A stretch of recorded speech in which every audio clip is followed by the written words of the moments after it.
So, maybe I'll first talk just a bit about the word yoga. The word yoga, you probably heard this before, is from a Sanskrit root. The ancient Sanskrit language is a very, you could say, scientific language. It's in the sense that the grammar is very logical. I better not get into too much into the details of ancient grammar. But it's sort of an organic language in the sense that ancient grammarians conceived of words as growing out of roots, that there are roots to words, and they grow into stems, and they kind of fructify into all kinds of words, nouns and verbs, and so on. So, in fact, the modern academic field of linguistics began with the discovery of ancient Sanskrit grammar. Before that, there wasn't really a Western academic field called linguistics. People didn't really scientifically study language, but in ancient India, they did scientifically study language. And so that's where linguistics comes from. In fact, the Sanskrit alphabet, last thing on grammar, the Sanskrit alphabet itself, in the order in which the ancient scholars used it, is itself a scientific phonological chart. And I won't go into all the details, but it was an extremely literate culture which saw the truth not as inexpressible by words. That there's an English word ineffable, which means you can't describe it with words, but rather in this ancient culture they understood that words have great power. And in fact, in the oldest Sanskrit work, perhaps the oldest book in any language in the world, the Rig Veda, there's a very famous statement that there are 4 parts of speech, and human beings on earth only know one of those. And there are 3 other dimensions of speech. In fact, the word for speech, you can see how English is actually related to English, to Sanskrit. English is an Indo-European language, so we have the word vocal or voice, and that's Sanskrit vak or vach or vakya. So, can't resist. Okay, a little bit of philosophy. Now that I've had some grammar, some philosophy, and then you can't take it anymore. You can all go. But the status of language, like ultimately, what are the powers of language? What are the limitations of language? Is a very important point philosophically, because we, as human beings, basically we become human through language.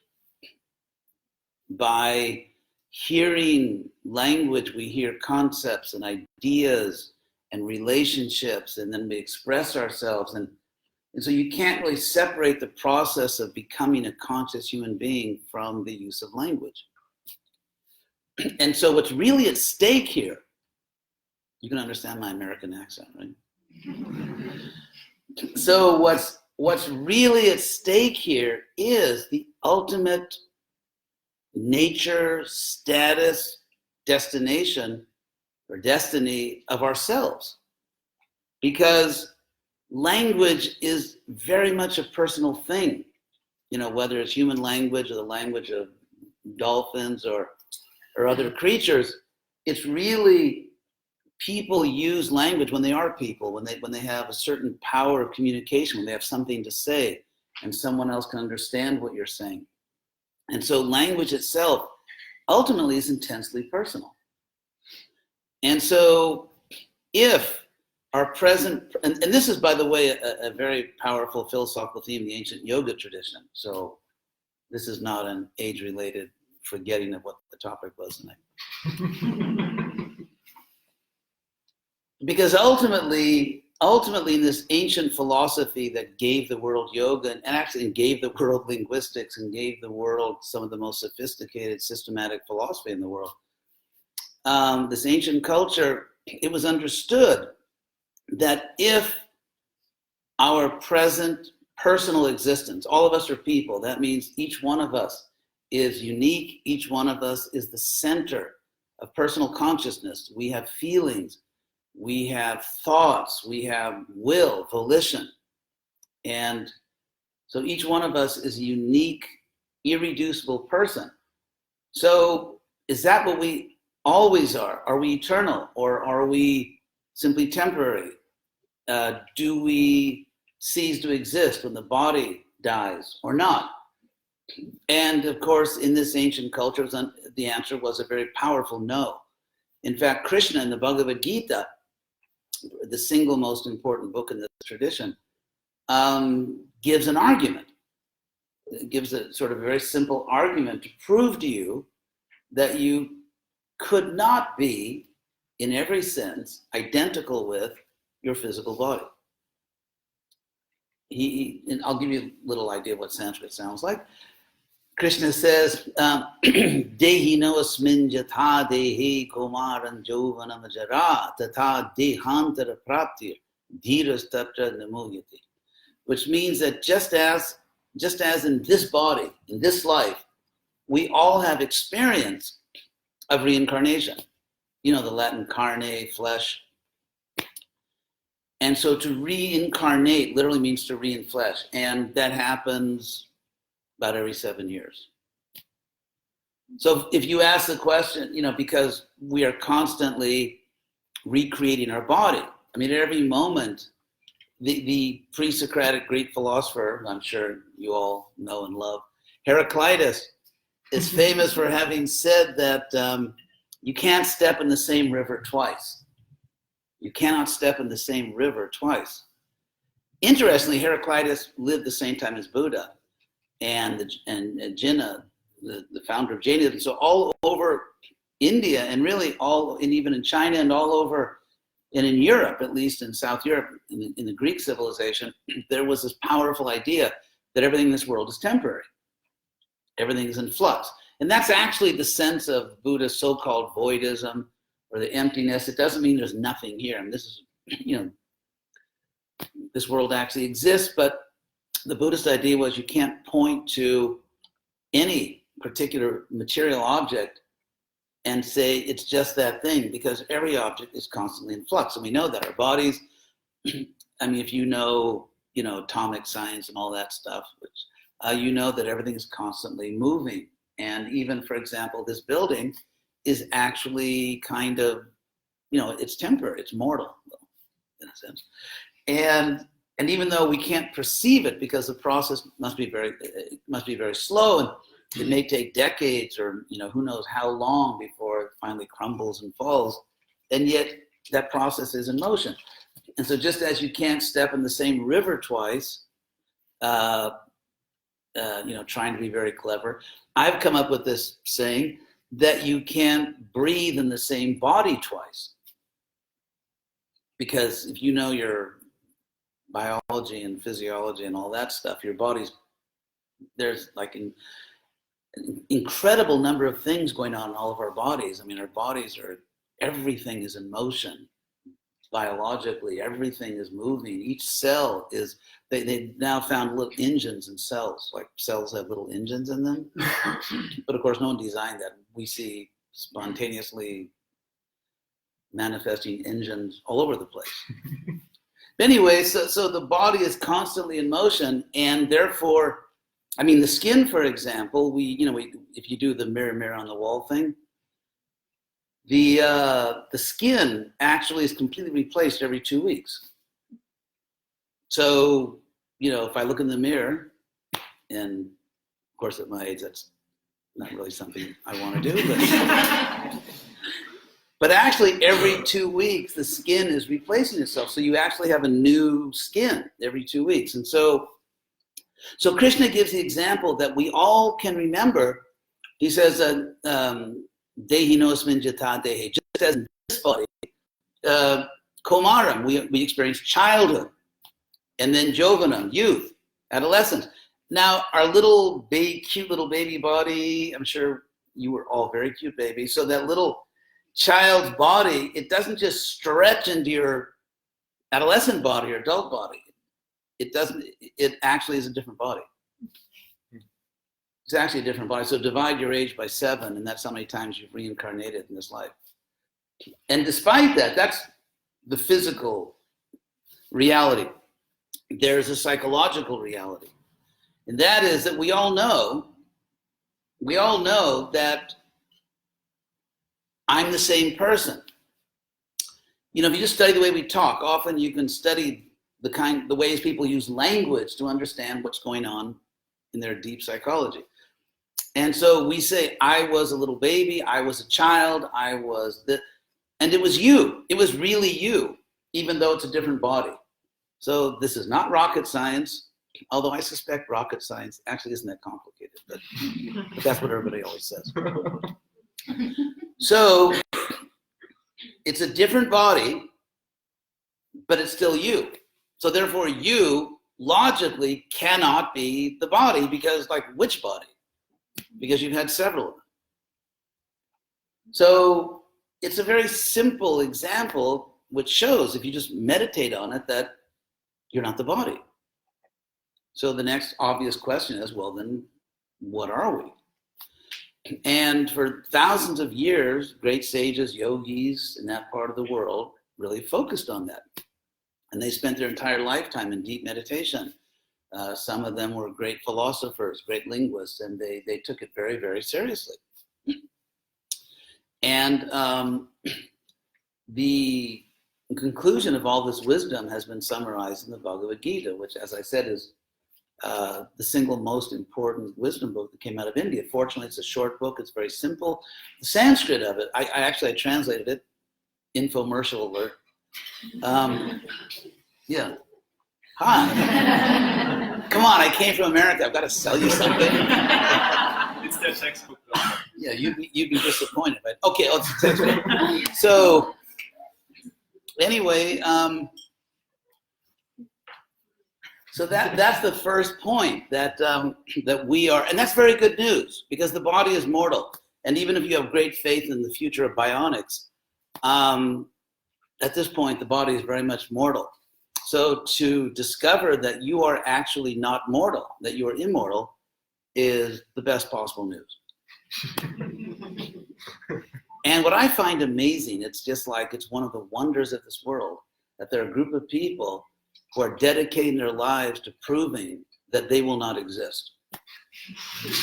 I mean, there's a real death wish in atheistic science. I mean, there's really a death wish in it, which is inexplicable.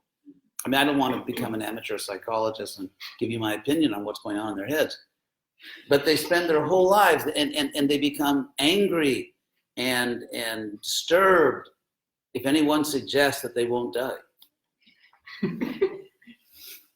This is a very interesting, and these are the same people, by the way. I won't go into this topic now. We did it over in the Krishna village, but okay, I'll just do it. I mean, you know, I've seen all those bumper stickers, just do it. So I took it philosophically. But anyway, I'll just do like a 1-minute version of it. There are some things which are empirically untrue and some things are logically impossible. That's a philosophical distinction, standard. This is mainstream philosophy. So for example, you know, if I say there's an 800-pound gorilla in this room, we can all look around and there's not. So we can, let's say that 800-pound visible gorilla, because the philosophers say, what if it's an invisible gorilla? But anyway, so we can empirically verify there is no such thing here. However, if I say that there's a square circle in this room, you don't have to look around. There's no such thing as a square circle. You know what the word square means, you know what the English word circle means, you know that English square circle actually doesn't mean anything. It actually is not referring to anything, and it can't refer to anything. So in the same way, the idea that you can't accept anything as really existing unless it's empirically verified, the obvious problem is you can't empirically verify that statement. I won't go into the details. That would involve you in like a really sick case of circular reasoning. So therefore, if that statement is true, it's not true. And a statement which, if true, is not true, is meaningless. And so the claim that nothing can be accepted as really existing, that's empirically verified, is a meaningless statement which Western philosophers figured out actually many decades ago, but it hasn't trickled down yet. So, and yet, if you look at people who think like that, because the core, The heart of the empirical method is the controlled experiment, which means that someone is, let's say, sort of materialist in the philosophical sense. Nothing is real unless it's, we can physically, materially get at it. What they're really saying is that nothing can possibly exist unless I can control it. Because empiricism, the heart of it is the controlled experiment. Then you observe the results. Then you replicate the results. That's what it is. So for someone to say nothing can exist objectively unless I can control it, as I always say, that's not a philosophy, that's an emotional disorder. It's like, I don't want to be around anyone that I can't control, right? That's an emotional problem.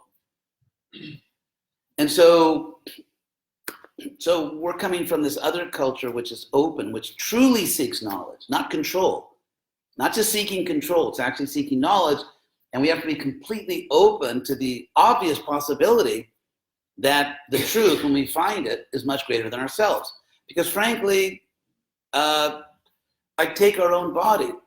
I mean, your human body is, I'm almost tempted to say, infinitely complex. When you get into the details of microbiology, to date myself, it will blow your mind. So, I was in Berkeley in the late 60s, so I have all kinds of anachronistic expressions.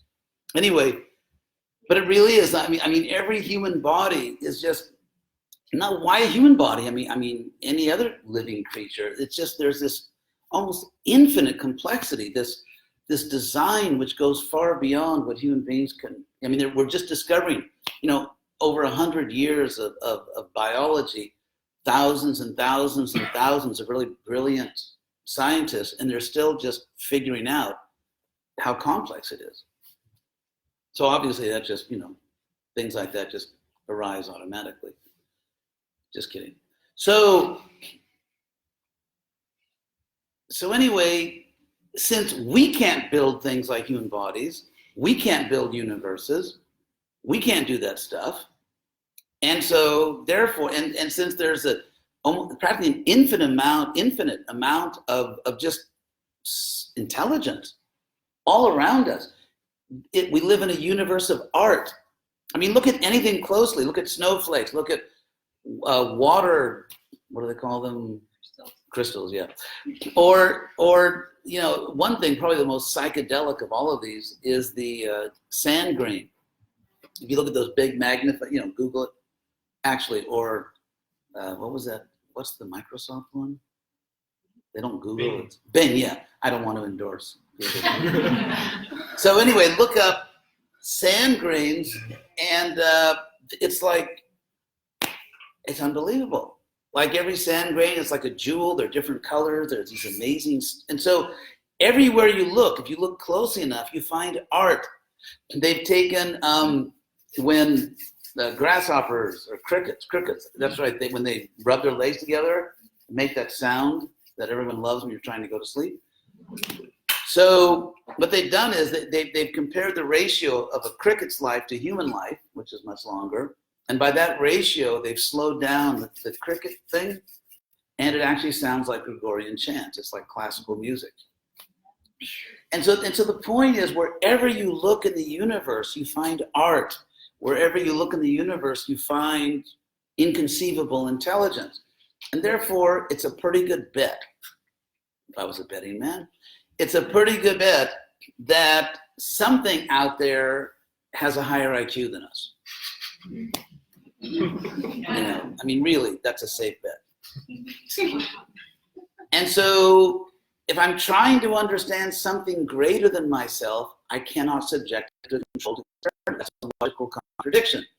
Because by definition, that which is greater than me, I can't control. That's what it means to be greater, right? I can't control it. And so when people say, well, if there's really some, I don't know, some people are allergic to the G word, God or absolute or whatever it is, if there's something out there, then, prove it in the sense of I don't need any spiritual qualification. I don't have to meditate.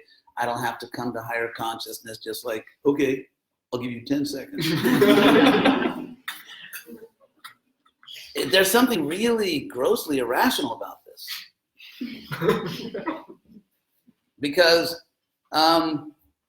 you're trying to find something greater than yourself. Even if you don't know if such a thing exists, you may say, I'm agnostic in the literal sense that I don't know. Agnostic from the Sanskrit, agyani, by the way. Anyway. So, gnosis in Greek, right? Jnana, Sanskrit. They're closely related, ancient Greek and Sanskrit. So, even because it's the nature of scientific experiment that you never know until you do the experiment. You never, because if you already knew, why are you doing the experiment? Because you already know it. Because that means someone else already did the experiment. And so when you do an experiment, you say, well, if it exists, I think it would be like that.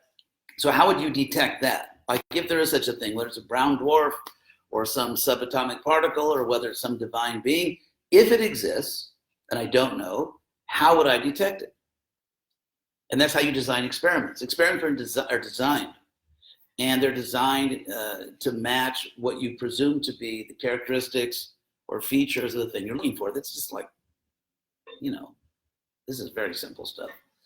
And so therefore, if you look around at the universe and you see this infinite art, intelligence, and you're trying to find out if there is a source of this, which would logically be artistic, intelligent, and conscious, because we are conscious, and consciousness is not a physical thing.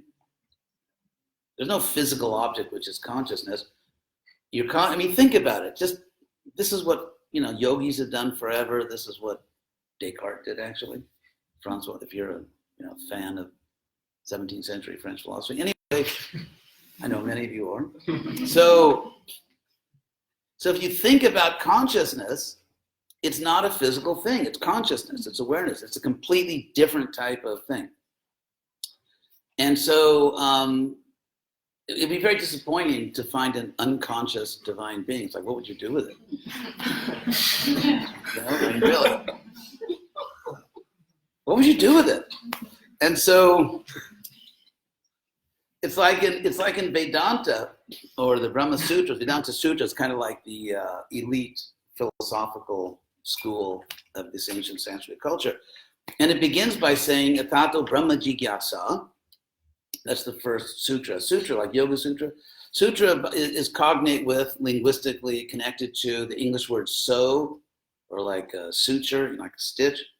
And it means a thread, just a thread, like trying to say something in so few words that no one can figure out what you're talking about, which somehow is an intellectual art back then. And then, of course, the commentators would come along and explain it. So anyway, the most famous philosophical work in thousands of years of this Sanskrit history, of course, Bhagavad Gita, but also in terms of this Vedanta, it was the Brahma Sutras, Vedanta. It begins at tato, which means now then. And commentators have always asked, like, how do you now therefore? How do you begin a book saying therefore? Because therefore is a conclusion, right? Because of this, because of that, because the other thing, therefore. So why is it beginning therefore? Because the idea is, it was understood that if you've realized, if you have lived life enough to understand you're never going to be perfectly happy, perfectly wise, simply, trying to squeeze physical bodies or trying to just, pig out in the material world. And when you realize that, no, that's not going to make me perfectly happy. There's something much deeper inside of me. There's something much bigger and more important, something spiritual inside of me. And until that's satisfied, consumerism is not going to float my boat. And so if you've understood that, then it said, Atato Brahma Jigyasa, then try to understand the absolute truth. Because the relative truth, by definition, is not going to be there. Because if something always exists, it's not a relative truth. So an absolute truth means something which will always be true. It never dies. You never lose it. Like a relationship. An absolute relationship means it's, sorry, I'm going to sound like a 60s song, love that never dies. I could give this whole lecture just quoting from doo-wop and 60 songs. I won't. I used to love that stuff. Anyway, so, and then the next sutra says, Janmad Yasya Jataha, the absolute is the source of everything. That's why we're all equal. That's why we're all one. That's why there's a oneness between everything in the universe. That's why the entire universe is ultimately just one community. And every living thing in the entire universe is family, because there's one source of everything. And that's how they began, because, anyway, I'll try to make this painless. It's just a natural assumption in philosophy and physics and everything that ultimately the simplest explanation is called Occam's razor in Western philosophy. The simplest explanation is the best, like in physics or in any kind of science. The more you can say with the smallest equation or the fewest words, the more you really understood it. Because, for example, let's say someone says, do you want some of this pie? Yeah, just give me 150/300ths of that pie. You know, do you mean you want half the pie? So when someone says, give me 150/300ths, it's like they flunked elementary school math. So, or something happened. But anyway, so, you know, if you can say something in the simplest way possible, it means you really understand it. So, the idea that there's one source of everything is philosophically the way to go. In fact, if you look at ancient Greece, there was a type of philosopher's revolution against polytheism. And you see this very clearly in Plato's Republic, Plato's famous Republic, where he says something which was unimaginably radical and revolutionary. And he says, we should not teach Homer to our kids in school. I mean, Homer, the Iliad and the Odyssey, that was a centerpiece of the Paideia, the great Greek educational system, which the Romans adopted and actually used as their curriculum because it was considered like such a great curriculum. And so Plato says, dump it, you know. And the reason he said that is because he said Homer is giving this polytheistic system in which the gods are kind of like about as mature as an out-of-control adolescent. It's like Zeus will say to Hera, you know, his wife, Hera, I don't like that Trojan dude down there. I'm like, well, why not, Zeus?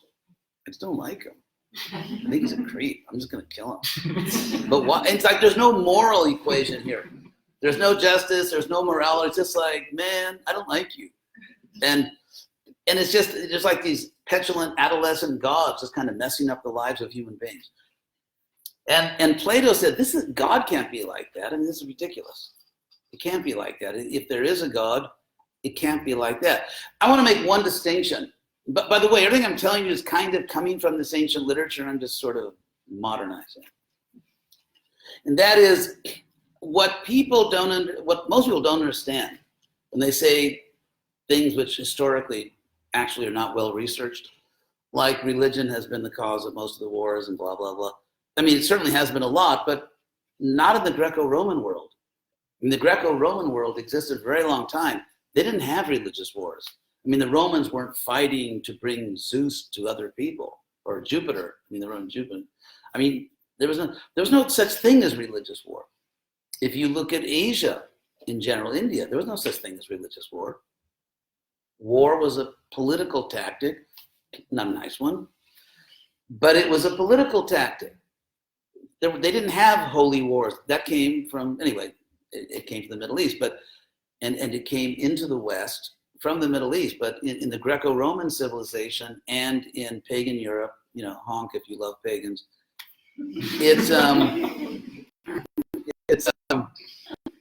they didn't have religious wars. They just didn't have them. And so I make a distinction between philosophical monotheism and tribal monotheism, and they're very different. Tribal monotheism means that we worship one God and our God can beat up your God because, you know, we have the real God, you have a false God, maybe a dead God, or if it's living, it's false. And so you get this tribal monotheism, which is obviously extremely deadly. Because when people get into monotheism, they claim to have the highest truth, the one highest truth, and therefore whatever they do, it's actually the highest possible authority acting through them, and therefore they have the divine right to atrocity. And it gets very ugly. And so tribal monotheism has definitely been a cultural problem.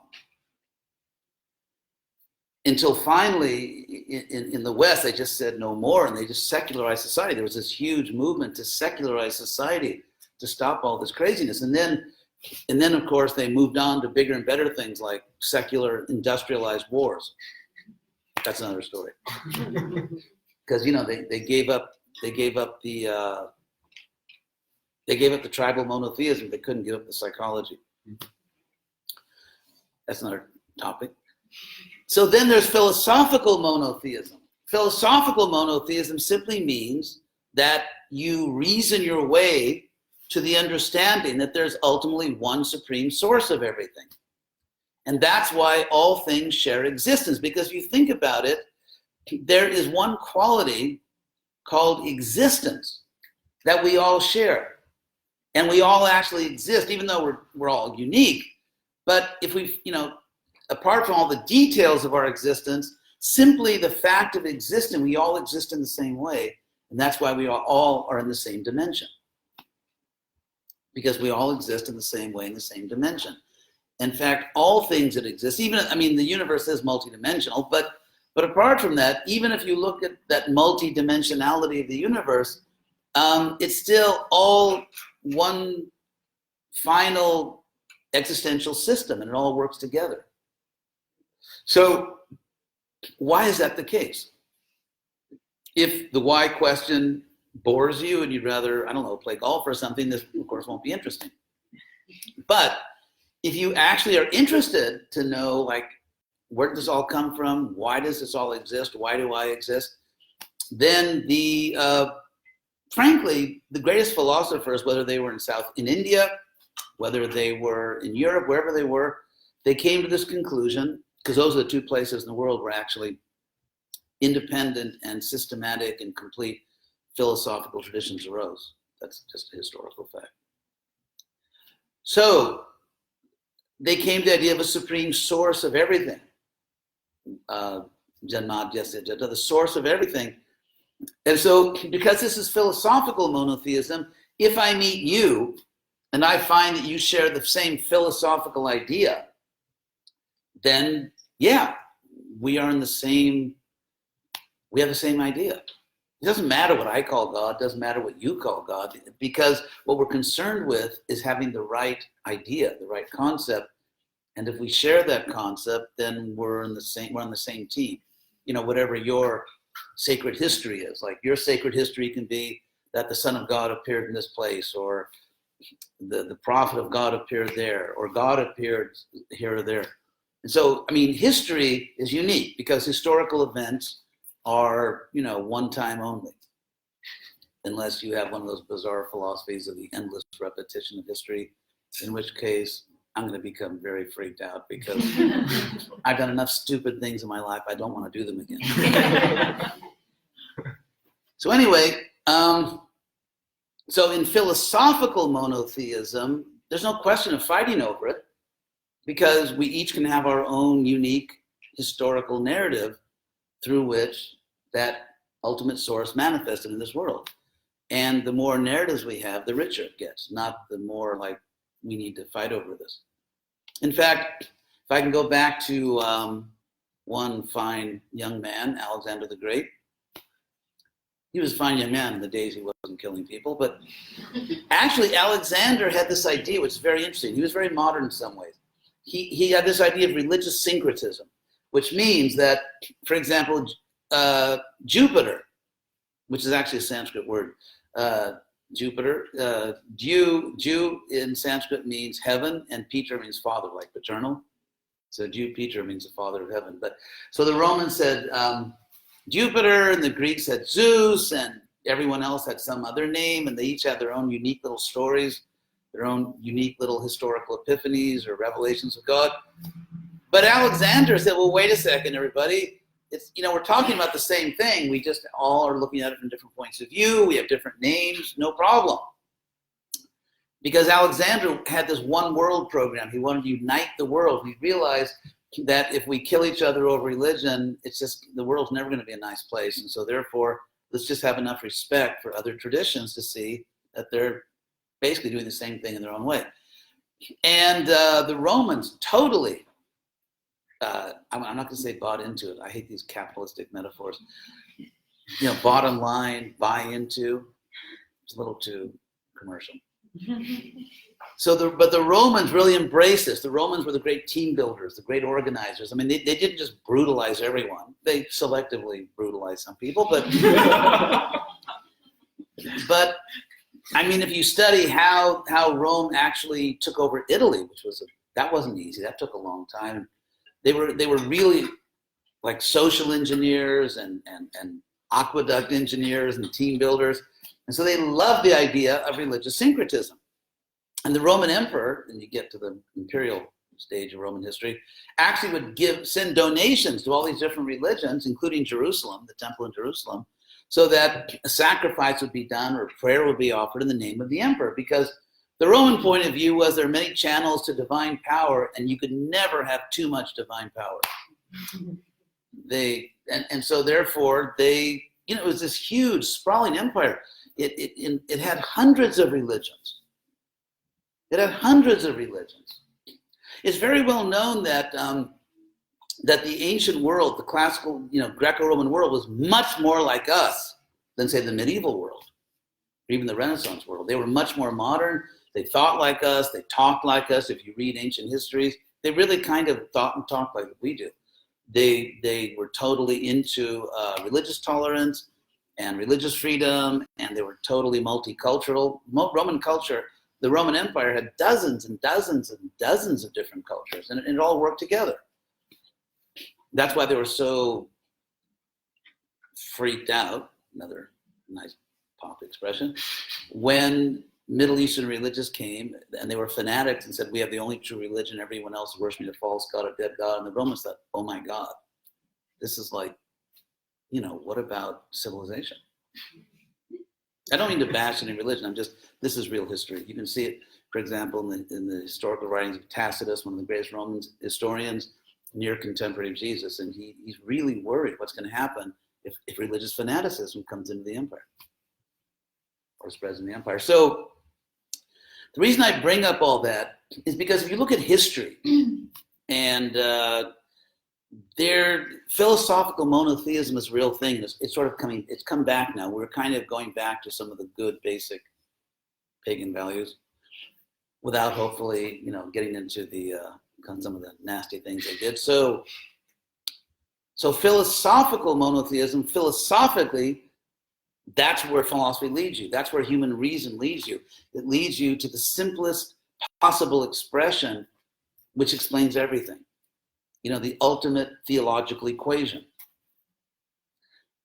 And that's what you find also in the yoga tradition. For example, Patanjali is famous for saying that samadhi siddhi. Samadhi, samadhi, the last stage of yoga.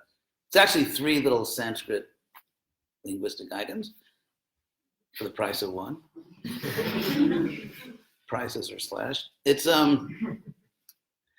Some in Sanskrit means complete or together. And we have that like sama, and we have that in English, by the way, through the Greek. The Greeks spelled it S-Y-N and pronounced it sun, some, and we have it in words like synthesis, which means, the complete thesis or everything together, or symbiotic and all that. And so that's what some means. It's that Indo-European prefix, which we still have in English. A means within or intensely. And Dhi, that means placing. So it means placing consciousness fully, intensely within the truth. That's actually what the word samadhi means. And the word siddhi means perfection. So samadhi siddhi means the perfection of samadhi. And since samadhi is the perfection of yoga, it means the perfection of yoga. That's what it means. Samadhi siddhi. And Patanjali says that samadhi siddhi, the perfection of yoga, comes from Ishvara pranidhana, devotion to the Lord. I hope I didn't just destroy your interest in yoga. So the Yoga Sutras are very interesting. And by the way, the word Ishvara is a non-sectarian word. Because at the time of Patanjali, there were specific names for the Supreme. But Ishwar was a non-sectarian word, and hopefully a word which even Buddhists would not get uncomfortable with, because by the time of Patanjali, Buddhism was very prominent in India, and it's much more diverse and much more complex than we would now imagine. There were all kinds of Buddhism. That's another story. But so devotion, and so any questions so far? Maybe I'll stop and see if you have any questions on this. No questions? I know you're afraid you're going to trigger me again. I'll never stop. So, do we have a few more minutes or not? Yeah. We do? Yeah. Okay. Our eldest spoke, so yes. I thought I would give you the first few verses of the Yoga Sutras, which I'm going to publish actually, hopefully pretty soon, translation of. And you've all heard of like Ashtanga yoga, Ashta, Ocho, eight parts. So the first two parts are interesting. Well, first, the way the Yoga Sutras begins. It begins at the Yoganushasana. Now the teaching on yoga, and I explained this, the Krishna village, Shastra doesn't just mean, it means teaching, but it means more than that. Because from the root Shas in Sanskrit, you get the word Shastra, which means an authoritative text or a scripture. That's the normal word for scripture. It can also mean an authoritative text, which is not purely religious. But because the verb Shas means to commend. I never gave you the etymology of yoga. Oh my God. Before you demand a refund, I'll give it to you. But the word yoga comes from the root yuj, which means to connect, to link things together. We still have it. We still have that word in English, from the Sanskrit, and words like yoke, to yoke two things together. Like a yoke links an animal to a plow. And conjugal, which means intimate, loving connection, conjugal. The jug is just Sanskrit yuj. And so it means to connect. That's yoga. So it begins at the now, yoga anushasana. Now the authoritative teaching on yoga. So the fact that Patanjali used the word shasanam means it's an authoritative teaching, not just like, hey, this is what I think about it. So he claims he's giving an authoritative teaching, and he uses the prefix anu. It's an anushasana, an anu teaching. And anu in Sanskrit means to follow. And therefore it can mean, anyone here know Spanish? No. Seguidamente. Seguir, seguidamente. You understand? So, so anu means following. It also means like one after the other, and therefore it means a sequence, something which is continuous. Can also mean continuous in the sense of one after the other. And so anushasana means he's going to give an authoritative teaching which is coming down from a historical tradition. So that's all there in the word anushasana, but you may not get that in, just in an ordinary translation of it. So he says now the traditional and authoritative teaching on yoga, that's where he begins, because he's presenting something which was ancient in his time. So then the next Yoga Sutra is, he defines what the word yoga means. He says, yogas chitta vritti nirodham. Yoga means to stop the turning of the mind. And what this means is that the mind should focus on the truth, on the highest truth of yourself the highest truth of the universe, the highest truth of the source of everything. But the mind turns away from that truth. Why? He'll explain that in the Yoga Sutras. Krishna explains that elaborately in the Bhagavad Gita. This is, you could call, the yoga psychology. Why do we turn away from anything? For two reasons. Number one, because we don't like it, or because something else has, grabbed our attention. And so in Sanskrit, this is called raga dvesha. These are terms used often in the Gita. Raga means like attachment, and dvesha means like revulsion, like ew.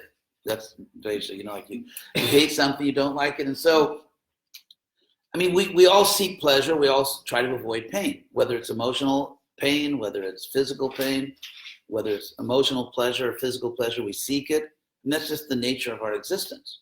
Or you could say hedonic creatures, we just go to pleasure and we go away from pain. The problem is, some things are painful, but they're really good for us, and they lead to higher pleasures, like vaccinations against lethal diseases.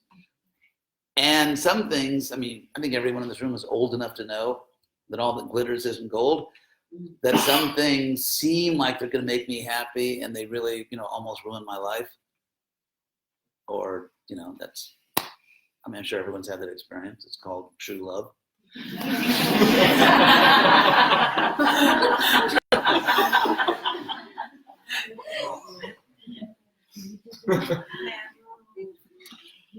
So if we just obey sensation alone, like it feels good, I want it, or it doesn't feel good, I don't want it, we probably have a very short life. And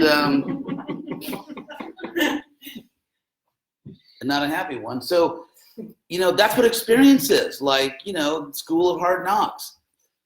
We live life, or for example, when I was young in the 50s, 1950s, I'll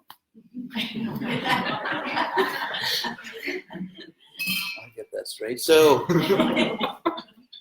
they had ads on TV, when TV became popular, that, smoking is good for you. They had doctors, those ads, they sued the hell out of them for that, but the tobacco companies, but they had doctors dressed as doctors, in their white clothes, saying, yeah, smoking is really good for you. It'll make you healthy. And we now know that's not true. So, or people, used to be that you want to be really healthy, eat lots of red meat. And we now know scientifically that eating red meat is health-wise about the same as smoking. It's about the same as smoking, health-wise. And so there's just an endless list of things that people thought felt good, and they thought, but it turns out they're not good. And we know that, for example, let's say you want to be a great athlete. Australia seems like a really athletic country. At least this part of Australia, which is good. I admire that. But so let's say you want to be a really good athlete, or you want to be a really good musician, or you want to be really good at anything. You have to practice hard. So let's say you want to be a great musician. So all your friends are out playing and having a great time, and you got to do your scales, and you got to, but that's the price you pay. Or let's say, if you want to be a great anything, you want to be a great athlete, it's not easy, it's not cheap. And so it's the nature of the world. You find, this is a huge part of the yoga teaching, by the way, going way back now, not the monastery. And that is that tapasya, austerity, leads to power. Like you see these great yogis, they would, for example, they would fast, or they would just sit for long periods of time. And so to become good at anything, to become powerful at anything, you have to practice and practice. There has to be some level of self-denial, because if you just there's so many stories of like championship games, like World Cup finals. One team, they thought they were really good, and the night before the game, they had a party and they were drinking, and then they always lose the game. And so it's just the nature of this world. And so and as we know, when you achieve real excellence, there's a certain pleasure that comes by completely mastering a musical instrument, including the voice, or by really achieving the highest levels of athletic excellence, or scholarship, or anything, or yoga. There is a certain self-satisfaction that comes from achieving true excellence that lazy, self-indulgent people will never know and can never dream of. And the same is true in relationships. If two people love each other, but it's a rocky road in this world, but if two people really care about each other, are really meant for each other, it requires a tremendous amount of tolerance and work and, to really make everything last. But at the end of it, they have something which those who quickly bail can never understand. It doesn't mean, hang in there with some crazy person. That's not what I'm saying. So it's the same thing with consciousness. I mean, it's just so Patanjali says that if you just give in to every whim, if anything that looks, I remember just one quick example, poor guy that went to my university, or I went to his university, the singer Jim Morrison, the Doors. Yes. And I actually saw them live in 1968 in London. They were playing with the Jefferson Airplane. Two California bands. California. Wish they all could be California gurus. Anyway, so I remember I saw this interview with Grace Slick. You know who she is? She was the lead singer for the Jefferson Airplane. And she really did, she got older, she kind of became wiser. And I saw this interview with her, and she was talking about that European tour they had with the Doors. They were, they're all living together and touring together, the Jefferson Airplane and the Doors. And she was talking about Jim Morrison, who was, good friend of hers. And she was kind of lamenting his early death, and she said that she was really shocked because they'd be walking down some street in Paris or London, wherever. And because he was Jim Morrison, and those were the days of the, super hip, hippie, everything, psychedelic days of whatever, LSD and roses. And so people would come up to him, like sort of hippies and all kinds of people come up to him all the time, just give him a drug, like that was kind of like their offering.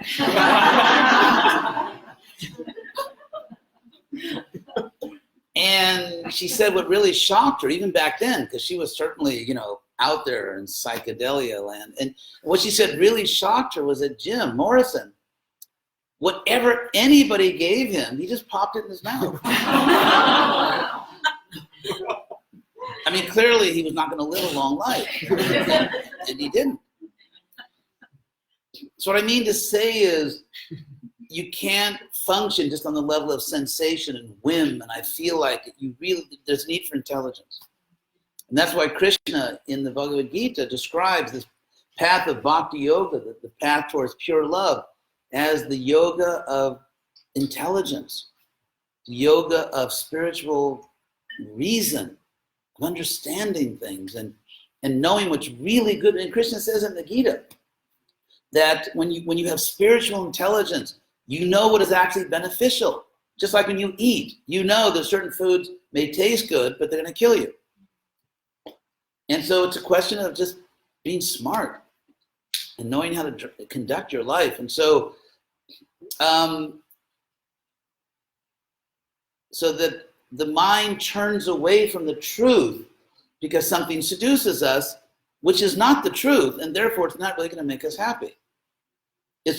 We're just setting ourselves up for another disappointment down the road because it's not true. Just like, for example, if I'm in a relationship, well, not likely now, but let's say I'm in a relationship and it's self-centered, like, we're the center of everything. It's all about us. Technically, none of us is the center of the universe. I don't want to disappoint anyone, but which is not bad, because the more my head is filled with me, with my vanity, the less room there is for reality.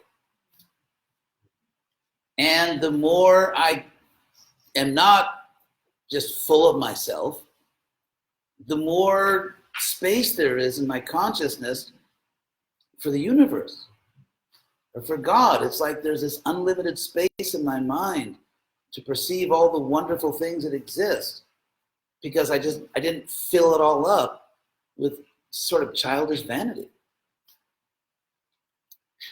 And so, vritti, to keep the mind from turning away from the truth, don't chase things that aren't real. And don't run away from things that are real and that will make you happy, but, no pain, no gain. I still remember when I was about like 4 years old. I have a lot of very early memories. And my dad I had really good parents. I always express my gratitude to them whenever I mention them. And my dad took myself, my older brother, to get a shot, some kind of vaccination. It was like in the early 50s.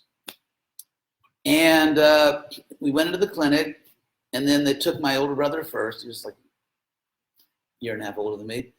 And I was watching, like, what are they doing in there? I left the door open. I said, okay, they pulled his pants down. Not good. Very poor beginning. And I saw the needle come out, and I just thought, I'm out of here. And I remember I turned and I ran. I just ran down the street. And my father came, picked me up, put me on his shoulder, and took me back in. And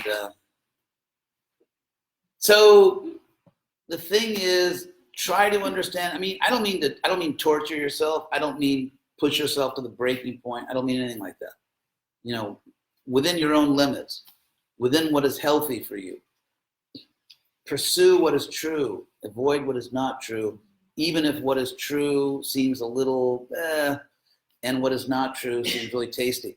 In fact, Krishna says in the Bhagavad Gita, when your intelligence is actually fixed in clarity, then, how does he put it, that there is a pleasure. There are things that in the beginning may seem like poison. That's the word Krishna uses, vishamiva. It's like poison in the beginning, but then it turns to ambrosia, it turns to nectar, it turns to this inconceivable pleasure. Even though in the beginning, it didn't seem so nice. And he said there's another happiness, which is just in material illusion. In the beginning, it seems like nectar, it seems like wonderful, and then it turns to poison.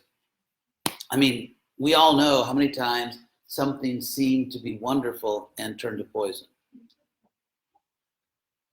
So, but again, we're not talking about, like being cruel to yourself or just doing things that are beyond the breaking point. We're talking about within your limits, pursue what you really know is right and true, which will elevate you and bring you back to your real eternal life. So that's in a word, that's yoga. Well, that was actually several words. Mm-hmm. So, any questions at all? If not,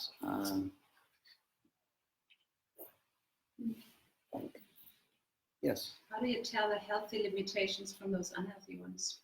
Oh, yeah, the devil's in the details. Like, how do you know when enough is enough? And you mean when it's still a good stretching yourself versus when it starts to become? I'd say it's just like knowing how far you can stretch. It's exactly the same. We can stretch our mind only so far. Like if you're an athlete or you're a yogi or anything like that, you just know. There's good pain and bad pain, and you can feel when the good pain is starting to become bad pain, and then you stop. And so, and any sincere person that really wants enlightenment, you can tell. It's kind of obvious. We actually have that power, that knowledge within us. So you're saying, persevere through some of the pain to find the truth. So how do you know when that there's no more? You just can't go any further to find that truth. Well, maybe I can't go further at the moment. But ultimately, in pursuing truth, I'm actually going back to my real self. That's who I really am. And so it's not something extrinsic, like here I am, and there's a truth out there. It's really, you are the truth yourself. And the source of everything, Krishna or the divine, or whatever word you want to use, you are part of that. Like Krishna says in the Gita, I think it's 15:7. I'm a Gita thumper. So Krishna says in the Gita, Mamai Vangsa Jiva Loke. that jiva, the living being, jiva means life. It's actually, we have, like in Latin, viva, viva. In Sanskrit, jiva, jiva. But anyway, they actually say that. So jiva means life or the living being. So Krishna says the living being is actually part of me alone. So there are monistic teachings that it's all one, which is really not a serious proposal because there are many colors, there are many sounds, there are many people, there are many relationships, and they're not just false. I mean, they may not be perfect in this world, but they're not false. It's like, for example, if you look at an apple tree, reflected in clear water. The apple tree, the reflection, is not an apple tree. You can't eat the reflected apples. So in that sense, it's an illusion. But in another sense, when you look at the reflected apple tree in a clear pond with, optimal optic conditions, then you know exactly what an apple tree looks like. So what Krishna teaches in the Gita, what Plato and Neo-Platons actually taught. I mean, there's this ancient wisdom that this world is actually a reflection of the real world. And so just like, for example, you look at the reflected apple tree and you know what an apple tree looks like, but you can't eat those apples. You go hungry. And why are we not completely satisfied? Why are we not experiencing unlimited satisfaction, unlimited pleasure at every moment? Why? Because we're trying to enjoy the reflection of reality. What's that? And not the truth. Exactly. Yeah. And so it's like, for example, the body. We're not body haters, body mutilators, but it's because the body is an invaluable gift. That's why we have to take care of it, keep it healthy. Because it's an invaluable gift. But that's what it is. It's an instrument. And this body, this human body, can actually bring us to enlightenment if we use the body for spiritual practice. So the body is valuable. The body is just a great gift, but we're not the body. And we are actually immortal. And so when I look in the mirror and see the body, I think that's me. I'm actually trying to exist as a reflection of my real self. And so, therefore, it's Plato's Meno, he talks about this. Where knowledge, deep wisdom, you remember it. So what's so nice about this, as you advance what we call Krishna consciousness, it's wisdom, the many names for it, you're remembering. It's like, let's say you played a musical instrument and then you stop for years. I actually had this experience. I joined, spiritual movement, Bhakti Yoga. It's like, it's like monastic discipline. And then at a certain point, I realized, actually, I really like Baroque music, which was written actually, in a spiritual mood. And so it was actually written as an offering to God between roughly 1600 and 1750. Biggest names are Bach, Handel, Vivaldi, etc. So, it's like, and I learned to play piano when I was a kid, not bad. And so then when I took it up years and years later, it's just like, I was able to, it's like they say, you never forget how to ride a bike. And so, although based on my experience, I wonder about that. But the thing is, remembering something you knew perfectly is not the same as learning it, something you've never known. And so like these questions that you asked and another person asked, because when you really are on the spiritual path, you start remembering, you remember who you are. You remember that you're eternal. You remember that you have an eternal loving relationship with all their souls and with the Supreme Soul. And you remember what real pleasure is. You experience pleasure, which is beyond anything imaginable on the material plane. Krishna says that when someone experiences this pleasure, they know there's no pleasure like this because it's completely different. It's this pure, pure, unlimited spiritual pleasure. What it's often called, for example, Ananda Sindhu, the ocean of bliss, Anandarana. There are many names for it in different traditions, the ocean of bliss. And an ocean is a metaphor in ancient literature for something which just is unlimited. Because if you're rowing or sailing, the ocean's a very big place. So you remember this. You remember this knowledge, and therefore, the more you get in touch with yourself, you just know this is good for me. That's not good. I'm going too far, or I've got to, stop now. It's a gradual thing. And so you're patient with yourself, but it's patient determination. If you're patient and not determined, that's called laziness. And if you're determined and not determined and not patient, you just burn out. So it's really patient determination. And then you make it. And as the more you advance, it's like, for example, Krishna gives the example, aditya vajnana. It's knowledge which is like the sun. Think of the sunrise. What's interesting about, if you consider the different characteristics of the sunrise, number one, the sun illumines everything simultaneously within your sight. It's not that individual objects like light up, like you could have, like push a button and that lamp goes on, that button, that lamp goes. It's not like that. Everything gets illuminated simultaneously and equally and gradually. And so Krishna says that the process of enlightenment is like the sun. It's like the sun rising, because as the sun rises, you see everything more and more as it really is. And so if you have real spiritual consciousness, what we call Krishna consciousness, you see everything. Is it a clarity? Yes, what it really is, and you realize that everything has this magical, mystical quality that exists, and to exist is something much more than you ever imagined. Just to exist, for anything to exist, is something much more than you ever imagined, that everything that exists is divine in its own way. And so it's not just that you meditate and see, try to find yourself inside, but you see everything. I mean, literally, whether it's a mountain or a fire truck or your best friend or everything that exists, you see in a completely different way. And it's gradual. And when the sun rises, it's not like, well, how do I know I'm really seeing things better than in the dark? I mean, that's not really a question.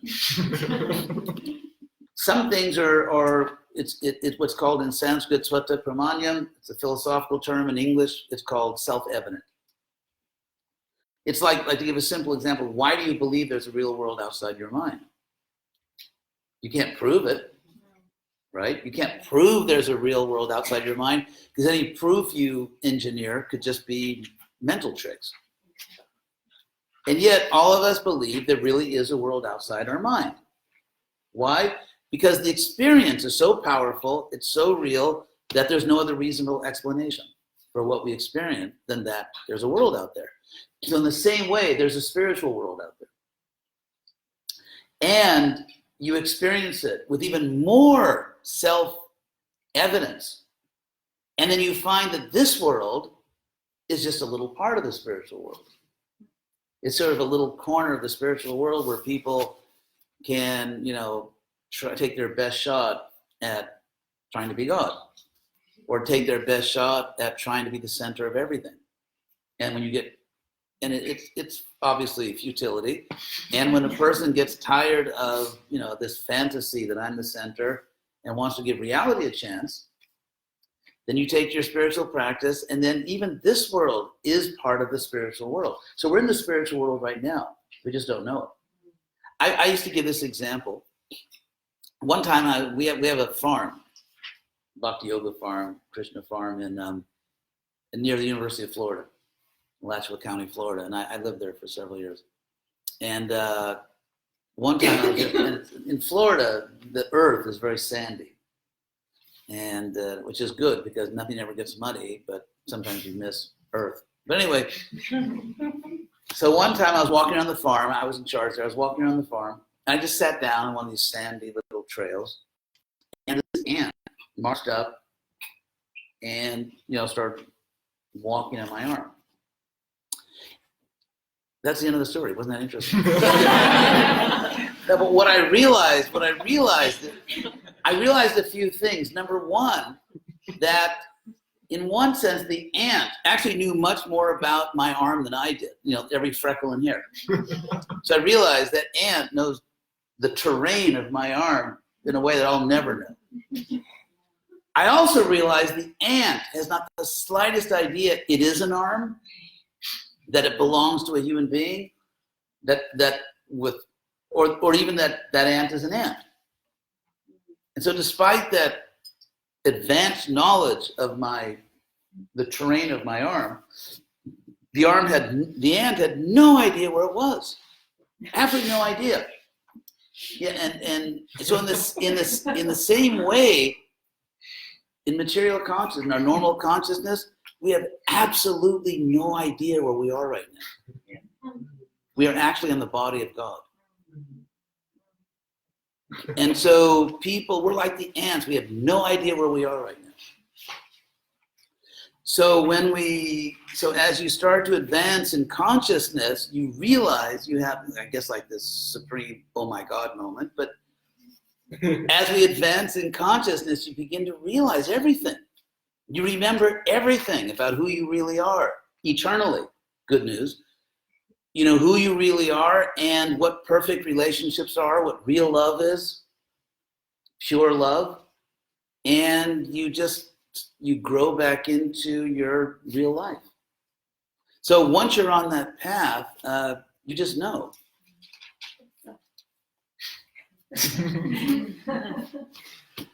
So, anything else? I've kind of encouraged myself. Yes. I'm only asking an opinion, but do you think you carry those lessons with you? Like if you gain that in this life and we're eternal and you keep going, Yes. do you think like at some level you retain that? Oh, absolutely. Absolutely. Yeah, absolutely. I'll give you two verses from the Gita. Krishna says in I think chapter 2, Nehavikrama nashosti pratyavayo navidyate, that in this process of spiritual awakening, there's no loss and there's no diminution. I mean, to use a kind of a simple example that my teacher used to use, like everything you do spiritually, all of your practice, every good deed, spiritual deed, it goes into your spiritual bank account and it's yours forever. It's actually yours forever. And so Arjuna asks about that in the Bhagavad Gita. He says to Krishna, Ayati Shadayo Peto, this is chapter 6. What happens to someone that falls down from their practice? Because that happens. That happens. And Arjuna's, his fear is, no bhaya viprashta. What if a person kind of not gave up their material life, but focused on their spiritual life and then wasn't successful or didn't complete it? It's like they have no standing anywhere. And Krishna says, no, not at all. He says, Nahi kalyana krit kastya durgating tata gachati. No one who does good ever goes to a bad end. And then Krishna explains what happens to the fallen spiritual practitioner, at least the person that couldn't complete it. That one possibility is, these are the possibilities, you go to higher planets, higher worlds, where for a huge amount of time, you basically live like a celestial being, and then come back and resume your spiritual practice. And then Krishna, atava yoginameva, or Krishna says even better, you will take birth directly in the family of yogis. And yogi here means spiritual practitioner. You will take birth in the family of a spiritual practitioner. And then Krishna says that lavate jnanam purvadehikam, you will regain the understanding from your last body.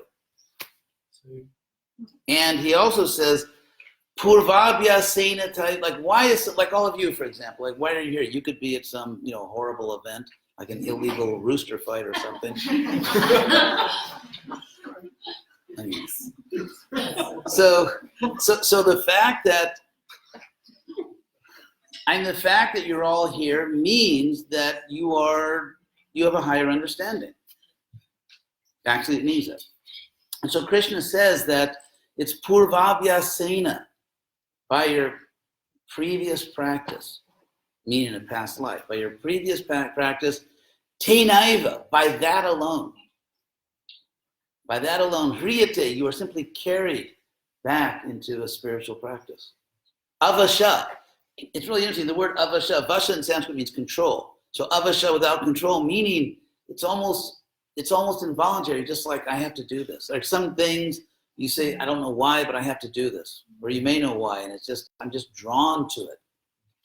And so when someone is just drawn to spirituality, it's because they are remembering their previous spiritual practice in a past life. And that's why they can understand things that some people can't understand, because they've been there. And so Krishna really gives all assurance that whatever you do sincerely to advance back to your original pure consciousness is yours forever. It'll always be there for you. And you'll eventually be successful. Good deal. Yes. So in that case, what is the meaning, or not the meaning, maybe why the spirit chooses this human life? You know, why, if we could be all living in this heavenly world? I don't know, what is the meaning of this experience? Right. ¿De dónde eres? Santiago, Chile. Chile. Yes. Ah, Yeah. qué bien. Tengo amigos muy íntimos allá en Santiago. Después hablamos. Sí, sí, me gusta mucho. So, English. Yes. Well, first of all, there's kind of a, what's the word? Dreamy idea that we just choose our lives. I mean, in a sense we do. In a sense we do, because after all, the reason we're born in a particular place is because that's what we deserve. We deserve it because that's kind of what we chose by our activities in a past life. So, okay, to answer your question directly, why human when there's so much better stuff out there? There's actually a good reason. I mean, there's a good reason why you are being given a great gift by human birth, even though there's higher worlds. Because in the higher worlds, which in Sanskrit called swarga, or like heavenly realms, the enjoyment is so great. Because it's not gross. It's not like vulgar, because that's not real happiness. In fact, if you know Epicurus, the Greek philosopher, Epicureanism, he's one like purpose of life is happiness, enjoy. And so even he, though he taught in ancient times that, yes, life is meant to pursue pleasure, but to do that, you have to be moderate, you have to control yourself, you have to be virtuous, because that's what leads to happiness. And so, but on the heavenly planets or celestial planets, it's such great happiness. And it's virtuous. They're virtuous, and they just have like material facilities beyond what we can ever imagine. They live a very long time. And, you know, for us, it would be hundreds of thousands of years, and they have fantastic facilities. Everyone is just like, as they say, drop dead gorgeous. You know, everyone, I mean, they're really good looking. You know, the women are just, there's nothing quite as subtle as American culture. So, I mean, the women are all beautiful, the men are all handsome, they're all healthy, they have wonderful, you know, nature is unbelievably beautiful. And in that environment, it's like, spiritual life? Yeah, right, I'm going to get to that, I think, next Thursday. So they really don't have, they don't feel so much impetus, so much motive for spiritual life. And there are situations which are so painful, so miserable, you can't think about it either. I mean, some people are suffering so much, all they can think about is how do I end the suffering? And so if you look at human life, especially in a great place like Australia, by the way, I'm having a great time. And this is, I really love Australia, but I grew up on the West Coast of the United States, and this is kind of like California when it was still a really nice place to live. So in a human life, say a decent human life, there's enough happiness so that you can really understand there is such a thing as great happiness. It is possible to be wonderfully happy. And yet there's enough suffering so that you understand that it's not what I'm doing right now. What I'm doing right now, let's say if one is just engaged in material life, that's not the highest happiness. And that's why we dream. That's why we dream of a better relationship, of a more pure love, of a more beautiful place. We dream of those things, of a better life, because there is a better life. And so in that sense, human life is just really this great balance. Enough happiness so you your mind is positive enough to seek great things. Enough suffering so that you're motivated to seek great things. And so there's even one verse in one of these Sanskrit texts in the Bhagavatam that says, even celestial beings aspire to come to earth because conditions are the best for serious spiritual practice. Does that include the ant? Include what? Does that include the ant?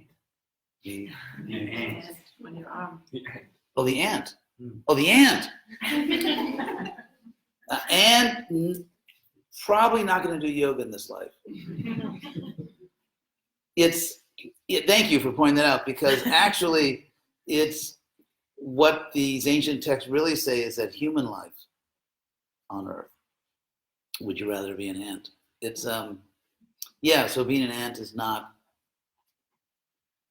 the best situation. How can you know? Yes. That's funny. That's the assumption. People always ask that. How can I know? Okay, Because it might be heaven on earth. okay, good question. If you stump me, I fall into a Same barrel with of water. If It's you can say things, what did you say? If you can say things simple, then you really understood. Maybe at the end is very simple, so how can you know if the end okay. First of all, doesn't know say better than you? first of all, it is completely possible there is a fully enlightened ant, or maybe a community of enlightened ants. I can't say there's not because I'm not God. At the same time, I am not one of the postmodern people that goes to war against objectivity. I believe that we do know a lot and that we can be, for example, this room right now. Each one of us is having our own unique experience of this, what's going on right here and now. Each one of us has a unique vision of it. At the same time, there are thousands and thousands of things we can agree on. Like, for example, we're indoors, not outdoors. That's a wood floor. We're in Australia. We're in New South Wales. That, someone's wearing a red shirt. Someone's wearing that. I mean, that's a girl, that's a boy. There's like an unlimited number of things that we agree on. And so if we were truly each in our own fully unique experience, there could be no communication. There could be no relationships. There could be no such thing as language. There could not be a world as we know it. And so the reality of life is that it's actually a balance. Like everything else, it's a balance between subjectivity and objectivity. If you go too much to just objective facts, you become impersonal. You don't understand people because each person is unique. If we go too far to the side of subjectivity, we just don't understand there's a real world out there. And we deny science, like there's no climate change. And so go back to the ant. I think that we can, of course the word prove, it's a loaded word, but I think we have excellent reasons, I'll put it that way. Let's say that we don't personally experience antness. I mean, like none of us is an ant, unless one of you is going to suddenly do a sci-fi thing on us and transform into some kind of alien ant. But assuming you're all actually human. If we look at different species of life and what their behavior is, their communication as far as we can see what they do. I believe it's reasonable, it's very reasonable to see that there's a natural connection between consciousness and behavior. For example, if someone says, I'm a great lover of God, and they go out and shoot a bunch of innocent people, I would say, actually, you're not a lover of God. So, severing the connection between consciousness and behavior is a very dangerous move, because then everything becomes meaningless. And anything anyone says to you means nothing.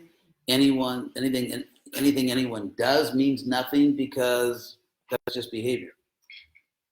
So I think we have overwhelming evidence that there is actually a very, very important connection, almost seamless, between consciousness and behavior. And if we look at the behavior of different people, we do this all the time. Like, I don't think that's a nice person. Some people, in fact, are not nice. And we assume that person must not be. If someone says, I'm in high consciousness, but I'm a super jerk, we don't believe it. And so if we look at an ant, what do ants do? What do they do all day, day in and day out? So we really have no good reason to think that ants are philosophers, that ants meditate, or maybe they're meditating while they're running around. But they seem to be engaged in, there's a Sanskrit proverb that goes, ahara nidra bhayamaitunam cha samanyametat pashubi savana narana. That in regards to eating, ahara nidra, sleeping, bhaya, defending oneself, and maitunya, and sex, intercourse. There's no difference between human beings and animals. There's no difference. And so what is but it's a dharmehi tesham adhiko vishesho, the specific superiority of human life lies in dharma, actually. And by dharma here, it means the ability to voluntarily, intentionally pursue virtue. That to do something good, not because I'm an ant neurologically programmed to act in a certain way, like defend, whatever we're doing, but that I choose voluntarily, and you could say unnecessarily. I'm not forced to my own survival. I just choose to pursue virtue, to practice kindness, and all those things. And so we just have and so that pursuit of virtue, or that you could say dharma also can refer, if you know the history of that word dharma, dharma can also refer to the laws that govern the universe. And so to be curious, to pursue that knowledge, to pursue knowledge. I mean, we can say that maybe ants are curious, intellectual, philosophical. Maybe they're having all kinds of meaningful discussions. Maybe they pursue virtue. But we just have no reason to think that, physiologically or behaviorally. We have no reason to think that. And so the fact that we're not God, and the fact that we can never say, I absolutely know what that ant is thinking about or not thinking about, I think that should not lead us to a type of radical skepticism. We just doubt everything and I don't know anything. Because that's not really the case. All of us in our lives choose relationships. We exit certain relationships. We choose consciously to behave in certain ways because we feel it's meaningful. It's the right thing to do. And so at every moment in conducting a human life, in every moment, we are assuming that we know many things about the world. And so in the case of the ant, it's just, again, we're not God, we're not omniscient, but we just have no reason to think ants are philosophers or they pursue dharma, and we have unlimited reason to think that they're actually insects. Now, in the body of the insect is a soul that's equal to me. So yes, you're right. In the body of that ant is a soul that has all the knowledge that I have, whatever virtue, it is a soul in every way equal to me. But the difference is that certain bodies just, let me give you an example. Let's say you have light, like we have electric light here. So if I, let's say, put some cloth over that light, less light would come through. And I put another layer, and you get less and less light. Now, behind all those layers, it's the same light. It's the same light, but the covering is thicker. And so when you get subhuman bodies, they're souls like we are. They ultimately have every spiritual right and dignity that we possess. We're not better than them. But that body is a very thick covering. It's just like, for example, when we had an infant body, we're the same person. We're the same soul. But an infant body just, it's not as transparent. It doesn't allow as much consciousness to come through. And so infants have to be cared for, loved, protected, because they don't have the knowledge to, like, okay, 2 months old, Mom, Dad, it was great. I'll text you. I'm going out to seek my fortune. So, like take travel like the red, yellow, green. It's all the same light. Behind the red, yellow, and green covering, it's all the same light. But when consciousness comes through, let's say an infant body, it comes through as infant consciousness, child consciousness, adolescent consciousness, adult consciousness, American bison consciousness, or, I don't know, Brazilian or Australian crocodile consciousness, more interesting life form. So it's all the same souls. Souls are all one. They're individual, but they all have the same spiritual everything.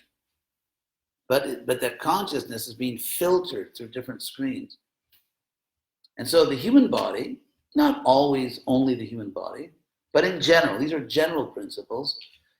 We have what we're doing in yoga practice, spiritual yoga practice, when we free ourselves of lust and greed and just all kinds of selfishness and vanity, is we're removing the coverings.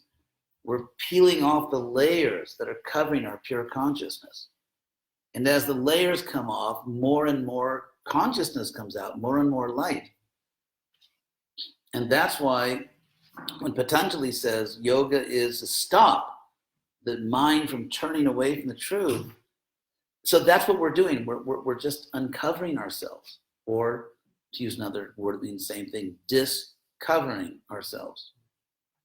And because that's the word Krishna used, abritam, covered. He says, abritam jnanam etena, jnani no. He says that we are knowers, we are conscious beings, but we have an eternal enemy. And that eternal enemy covers us, covers our consciousness. And that enemy is selfish desire. Because in our pure state, we love all souls. And the natural motion of the soul is giving, loving. It's like let's say a mother with her newborn child. There's only love coming from the mother. It's not the mother saying like, hey, I just gave you some formula, like, do you have a credit card, or do you know anyone that has a credit card? So if you think about a mother with her newborn child, there is only love coming out. Just selfless love that wants nothing in return. All the mother wants is the child live, that the child be healthy, the child be happy, and that's it. It's just this outpouring, spontaneous outpouring of love. And that's the soul. That is the soul. So when we take all the selfish layers off, there is nothing but love. We are loving, conscious, beautiful beings. And two loving souls meet, and then there's perfect love. Because when two souls are together and they both only want to give, bingo, So that's what so an ant, yeah, the soul in the ant's body is as good as any of us in every sense. It's just, it's more covered. There's more layers, as far as we know.